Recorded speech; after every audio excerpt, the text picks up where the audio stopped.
4.4 On the survival of the mind.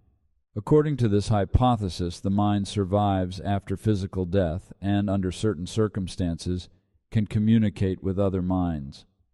Survivalist proponents assume the preservation of some identity between an antemortem and a postmortem individual. This postmortem individual expresses himself in the living world through the help of a mediator, the medium. In this sense, the medium would only be an instrument for the spiritual authors, as Xavier always claimed to be.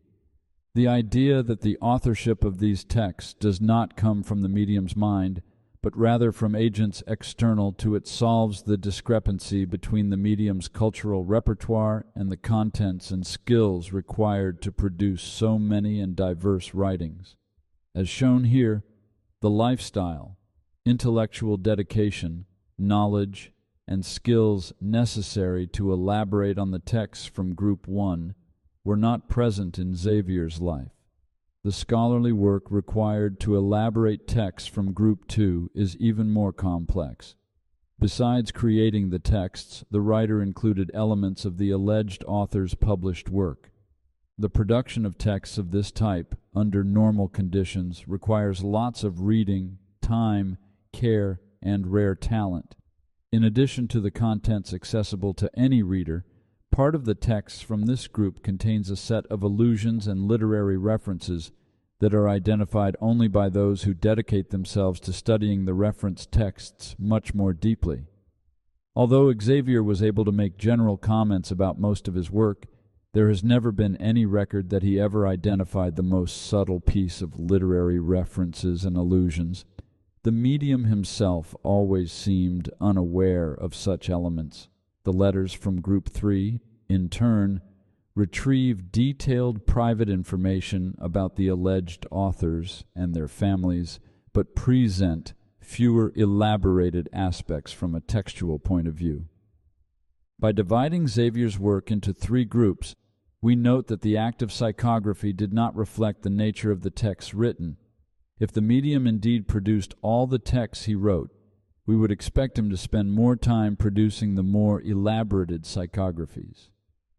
Contrary to this logical conclusion, the act was always the same regardless of the type of text and intellectual demand. Composing sonnets, or books containing historical or scientific contents, or a letter to a mother would all require similar effort and circumstances. All Xavier needed to write such diverse work was focus and concentration.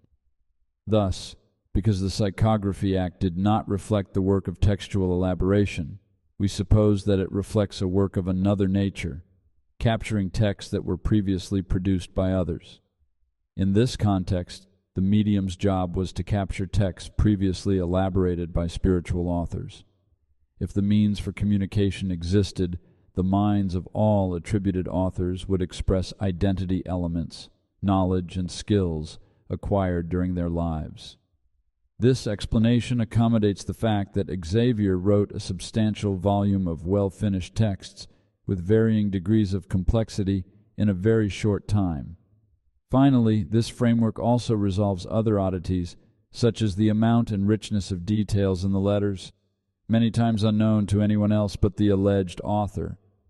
Finally, we acknowledge the limitations of our work because our analysis used the few studies available, and in-depth studies investigating the work of Xavier are still scarce. Also, we acknowledge that Xavier had access to some private information when composing the letters and to some work of the alleged authors when writing the book. This essay is not a result of a controlled experiment.